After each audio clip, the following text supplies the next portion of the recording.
Racing in the Toyo Tyres Toyota MR2 Championship. The race gets underway. Pretty even start from the 2 on the front row. Topley in the Mark II and Trainer in the Mark I. They head down to Clervaux Corner for the first time. It's actually Topley that's got his nose in front. Trainer is trying to go around the outside. It's Cook on the inside line. He's losing out. He's going to lose at least 1 if not 2 positions there. It's just a question of whether Trainer can get all the way around the outside of him, which he can do in the white car with the blue stripe. So Sean Trainer up to 2nd and Cook down to 3rd. Yeah, that was quite interesting, wasn't it? And they're working their way around Hawthorne. The exits onto the back straight so important, but it's Ali Topley who leads the way. Sean Trainer in 2nd. Aaron Cook in 3rd at the place where he slithered off this morning. 4th and 5th, side by side, the grey and yellow car, which is Cook, isn't it? And that's is that Ben Rowe on the inside? It is, the old black one. And then Nick Williamson leading the rest of them. He is. So that's in 4th place, Ben Rowe. But there are the 2 leaders, and Sean Trainer going with Ali Topley here. Aaron Cook is losing a few car lengths, and his car doesn't look like it's handling that well.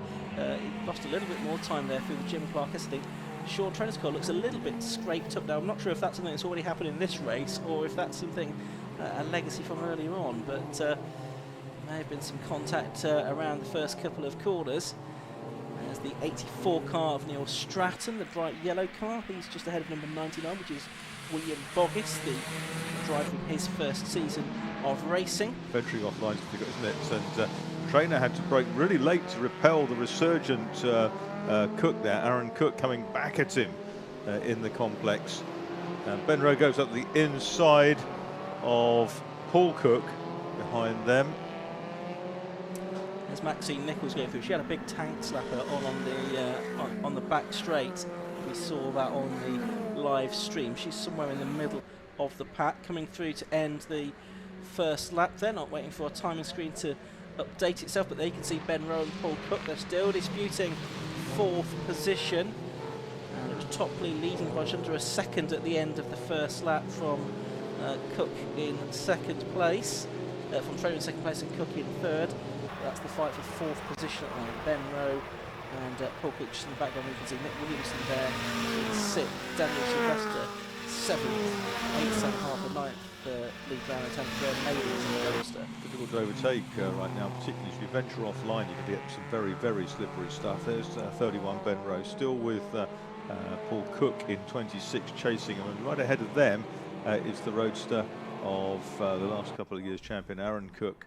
And the lead pair have made a bit of a break now, it would appear, and Trainer's knuckling down to see if he can outfox the lead car. That's Ali Topley who leads the way in 41, and as they go around Sunny, in and out up into the infield, up towards the complex, here comes Paul Cook in 26 back at Ben Rowe. So it's 2 and a 1 and a 2, still side by side, the 2 Mark IIs in the middle of it, and it looks to me as though there might be a change. Paul Cook got himself alongside, and they're still alongside in the middle of the competition. They go around. Oh, there's a nudge. There's a little bit of a scrape on the front wing, but they both keep going. Cook now tries to come back down the inside, cut back, but not going to make it. But there's a battle on, the challenge now for the lead being mounted, because Sean Trainer is up alongside. It's the Maverick route, isn't it, round the outside, but he thinks better of it, and that's like the Formula V one. But Sean Trainer has fastest lap. Ali Topley has the advantage out front. Yes, there's a fair amount of scrapage on the side of the 27 car of Sean Trainer, but they're very closely matched. Topley, Trainer, Cook, Rowe, Cook and Williamson, the top 6, but it's the top 5 really who are in this racing. They are. There is top 10 all covered by just under 10 seconds at the end of lap 2. We're watching Sean Trainer go through in 2nd place, number 27, only a tenth or so behind Ali Topley, the race leader in that Mark II car, which showing that Mark IIs can still hold their own. Of course, they've run to a different minimum weight. They have a 2-litre engine. The Roadster's a lighter car, but with 1.8 litre more mod engine. And Trainer having a look up the inside into Sunny. He had his car just overlapping the rear quarter of Topley there. Problem then, just a little tag from the front bumper on the rear of the other one. Going to send the Mark II round. So he backed out of it to avoid that. It was good experience driving. 52 here. What's happening there? It's Nick Emily. Nick Emily, long-time racer. Yeah. Come back into this. Production Sports in the late 70s, Formula V in 87 as well. He's been doing some karting since then. But Ben Rowe's now up to third, I noticed. He's outbraked himself at the hairpin, and that's allowed Aaron Cook to come back up the inside. Aaron Cook gets his foot down, but the extra grunt of the 2-litre car taking Ben Rowe back past. So there's a change now for third place. But Aaron Cook didn't really want to be giving that one up. Topley has the fastest lap, 1:47.74. yeah, and he's just edged a little bit further away from Sean Traynor. Aaron Cook clearly not enjoying these conditions as much as he enjoys the drive. He is struggling a little bit here. Lost that position to Ben Rowe, and Paul Cook, who's been a multiple race winner in MR2s as well, and just behind him. Those top 5 now, about 5, almost 6 seconds clear of Nick Williamson now in 6th position. So it looks like it's the top 5 that we need to focus on. Daniel Sylvester, he's there in 7th place. Sam Harper 8th. He's gone back a little bit from his starting position. Then it's Lee Brown and Graham Mailings. But now we've got Paul Cook trying to attack Aaron Cook, his namesake, or near namesake. One of them's got an E, one of them hasn't. As they go through the Jim Clark S's, and he's going to do it. Paul Cook, without the E, he goes through to take 4th place. There weren't too many Cooks. There were just a sufficient number of just Cooks. the right number. Yeah. Exactly. Top Gun car with ouch on the rear wing, which is saves some painting it, I suppose. And yeah, so Paul Cook's found his way past Aaron Cook. Aaron Cook, though, that little nimble roadster. And Maxine Nichols into the barrier. And a lot of damage has been done, but she's driving it out and away. Just on the exit of Tower Corner, isn't it? What a real big sideways for Paul Cook in 26. That was also in the middle of the complex, just behind our commentary point. Topley's made the break, and he's gone away from Sean Traynor. Ben Rowe in 3rd place. 4th is Paul Cook. 5th is Aaron Cook, and then the rest. And Topley keeps setting a fastest lap, just nibbling away a little bit at it, but exploring the outer reaches of the corner there, and some curves, both of the Cooks. And Aaron Cook trying to get into the slipstream of the 2-litre car. Remember, the Roadsters have 1800cc. We'll see what happens in this one. Can they get back on terms with Ben Rowe? I'm not sure that they can. Ben's made a nice little break, hasn't he? He was about a second clear of Paul Cook at the start of this lap, so we'll see if that prevails. There's definitely quite a lot of standing water still offline, isn't there? With the longer wheelbase of the Mark IIs and that slightly more torquey 2-litre engine, you really wonder once they get a real slide on, whether that kind of boat anchor effect will swing them around more easily than the more compact and less powerful Roadsters. But at the moment, it's a Mark II that leads a Roadster. A Mark II is next, a Mark II is 4th, and a Roadster is in 5th place, Mark II 6. So 3 of each in the top 6. Yeah. But it's the Mark II that holds sway up front. Traynor trying to come back from 1.35 seconds down.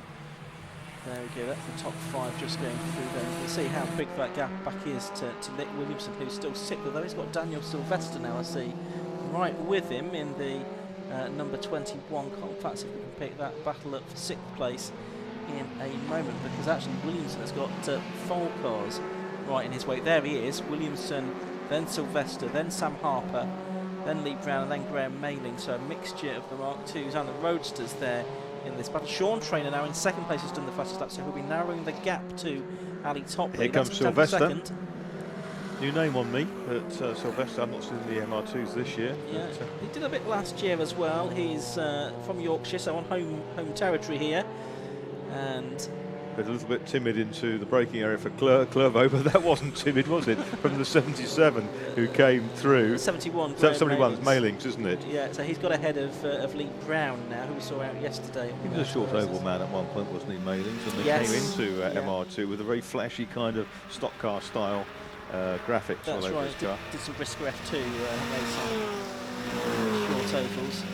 So now Sylvester there's in danger of losing a position to Sam Harper in the number 18 car. So that's for 7th position, and then Mayling's trying to fend off Lee Brown, having got past him into Clairvaux at the beginning of the lap. So this is 6th, 7th, 8th, 9th and 10th that we're looking at the moment. Nick Williamson, he's won at least one MR2 race as far as I can remember in the past, but not a very regular visitor to the top step of the podium. Farmer, the only Mark 1 runner in 23rd position overall. You can see the light blue square for his race number on the timing tower on the live stream. Williamson has Sylvester right behind him again here, Marcus. Yeah, absolutely, and not far behind them is Daniel Harper in the white and blue car.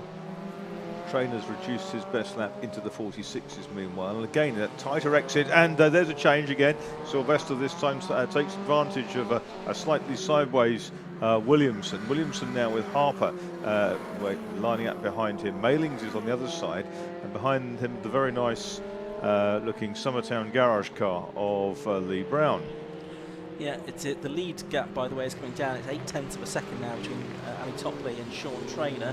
We've got another 2, maybe 3 laps to go on this, so we could have a change there. And now Sam Harper's making a move on Nick Williamson, and he goes through. That's at Hawthorne there, and Williamson was off at the chicane really to avoid an incident really. So he's actually come back on ahead of Harper. Oh, and off the circuit has gone number 65, which is via Aldridge. That's at Clairvaux. He did well to claw that back on. He did. And on the marbles there of the sort of gravel pellets down there in that gravel trap. So that's Williamson going through, then Harper, then Maylings is next through in this group now. Yeah, really entertaining battle. He gets very, very sideways there, doesn't he? 71, Maylings hung on a tyre over the edge. G&T Motorsport car. You can see out of our contact box winner, the two leaders are almost together again now. They're at the hairpin, and equally it's close for 3rd and 4th between Ben Rowe and Paul Cook. Towards the end of the 7th lap now. Trainer getting just a little bit closer out front, but meanwhile we're watching that chase group.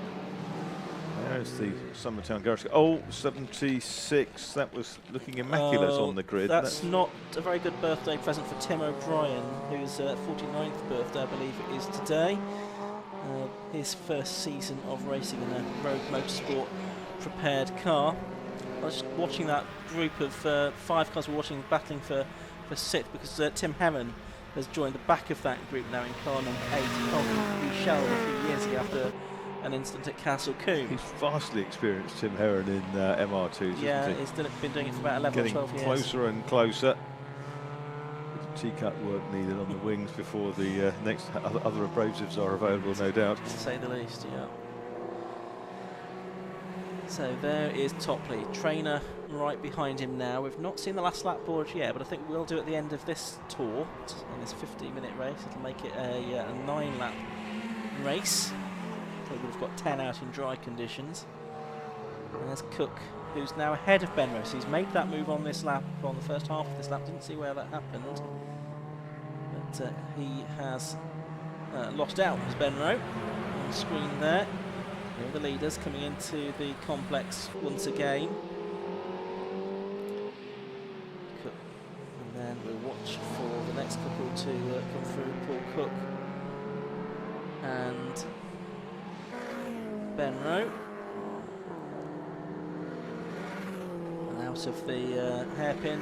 Do they get the last lap board this time? Yes, they do. Just about see that. So final 2.1 miles for Topley and for Trainer. The gap was just under 0.7 of a second, and it's now just over half a second, so it's come down by about 0.13 although I think Trainer's made a mistake there at Clairvaux because he's lost a bit of ground all of a sudden. Yeah, it's not quite as close as he was at the beginning of the lap.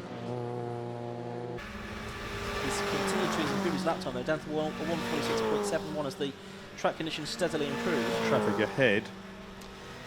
Yes, they are going to get to that, I think, before the end of the race as well, aren't they? Well, he's going to come into play. There's the third and fourth place cars go through. Very quiet race for Aaron Cook in fifth. Yeah, fourth place car there. That was Ben Rowe. Popped his headlights up to warn the slower traffic. And that's Sylvester now very much out on his own in sixth place with Graham Mailings up to seventh, you can see there. Yeah, Williamson got way back down the order. He got a bit sideways coming out of the hairpin. Lost a couple of places just because they outdragged him at that point. And that's Heron in the kind of sort of stormy petrol flavoured car, isn't it? It's unusual livery. Right, so, and Maxine Nichols had a spin behind us in the commentary box here. She's going to get that hook round and pointing back in the right direction again, but that's not that far in front of the leaders who are just arriving at the complex now, I can tell you, and they've got 3 back markers ahead of them on this, the final lap of the race. We've got Topley and Trainer together. There they are, you can see them on screen now as they're heading into the hairpin. Is that going to hinder Topley coming out? He's got enough space though, hasn't he? Just enough space to sort of stick to his normal line. Goes through now and takes the checkered flag. So it's Ali Topley that takes the victory. That's his first victory of the season in the Toyo Tyres Toyota MR2 Championship. It was achieved by 0.7 of a second from number 27 Sean Trainer. Number 26 Paul Cook takes third. Fourth to number 31 Ben Rowe. Alan Cook in number 1 takes an uncharacteristic fifth. And it's going to be number 21 Daniel Sylvester in 6th place.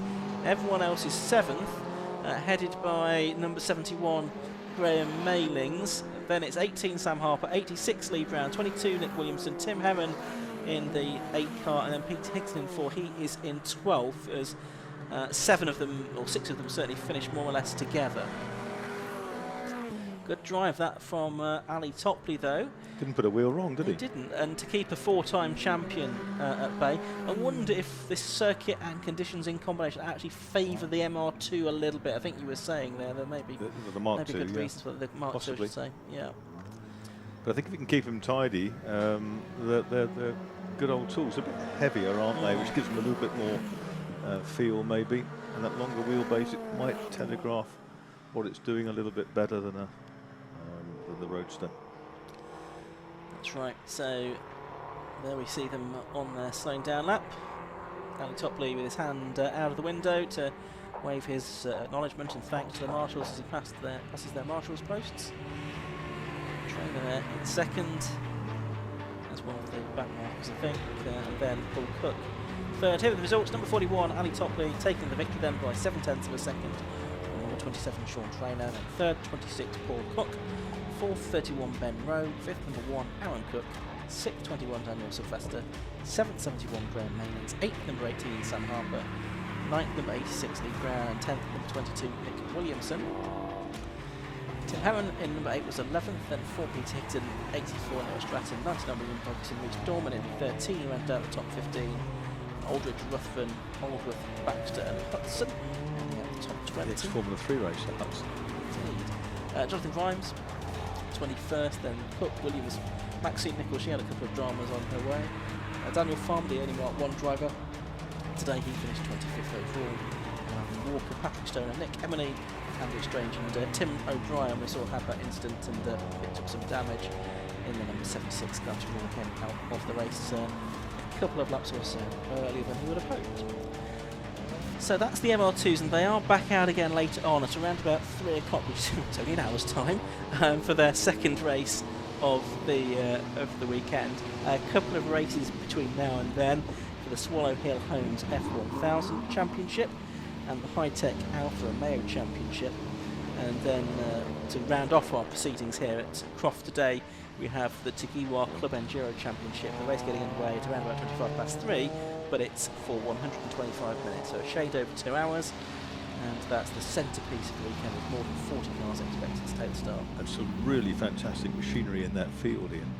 Yes, a great mixture, a few TCR cars, but then you've got a real nice mixture. You've got some big beefy BMWs as well, a good number of Lotuses, although I think one less than we might have expected. And the weather potentially throwing a bit more pathos into the whole proceedings. Absolutely. Although the cloud base is currently lifting. Let's head down to the pit lane and hear from our MR2 successful drivers with Tom Butterworth. Welcome back to the pit lane. Toyo Tyres, Toyota MR2 Championship. First race of the day winner, Alistair Topley. Yeah, that was a heck of a race. It was so slippy out there, different to qualifying, and I actually had a bit of a gap and then made a silly error out the back, went on the grass, nearly threw it away. And when you've got a 4-time champion, I think, like Sean behind you, it's, I didn't know if I could keep the Mark 3 behind me, but big thanks to Rogue Motorsport for the car, all my family and friends watching.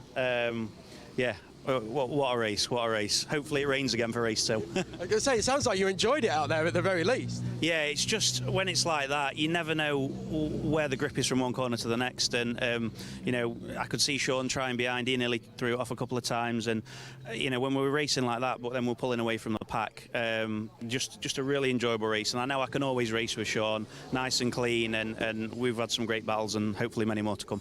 Great stuff, and good luck for the next race today. Thank you. Thank you. So second place, we have Sean Trainer. Sean, it looked a bit lively out there, shall we say? It looked an adventure, and the car was moving around all over the place, but it looked fun. That's how I like it, to be fair. It was quali.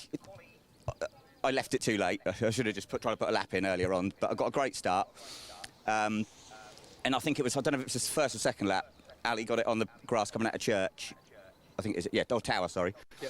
And I thought, I've got a bit of a run on him, and I thought I might have been able to go around the outside. And I thought, here we go. If I chuck it off here, second lap, I'll wait. But he didn't give me another chance. No, he certainly didn't. But I mean, you were pushing him hard all the way, and certainly kept him very, very honest. But yeah, certainly coming into the hairpin through that right-hander, the car's moving around all over the place as you try and get the traction and then get it on the brakes. I mean, what's it like to drive one of these? Lively, yeah. In the wet. Yeah. But I quite like the wet. I mean, the old Mark II I used to love in the wet. This I haven't quite got to grips with the same, but we're getting there. So. Well, it looks enjoyable, and it looks, well, we've got blue skies above us, believe it or not, so it might end up being dry for race 2. What do you think your chances are? I don't know. I'll have to have a look at the lap time, see what sort of lap time, see where we're starting on the grid, but if we're on the front 2 rows, I fancy my chances. Okay, feeling confident. Thanks very much, Sean. And then P3 for today, first race was Paul Cook. Paul, tell us what was your race like today? It was the visibility was I just couldn't see anything out the windscreen. It was all fogged up on the inside, but we managed to get it round and finished third in where I should have qualified, really. Well, you were certainly making your way through from I don't want to say a lowly order, but but a bit further down the order and made your way up and through it. So happy with the result? Yeah, really happy. I've had a good battle with Ben, which is half the enjoyment of having a race. So yeah, really happy. Great stuff. And chances for race 2?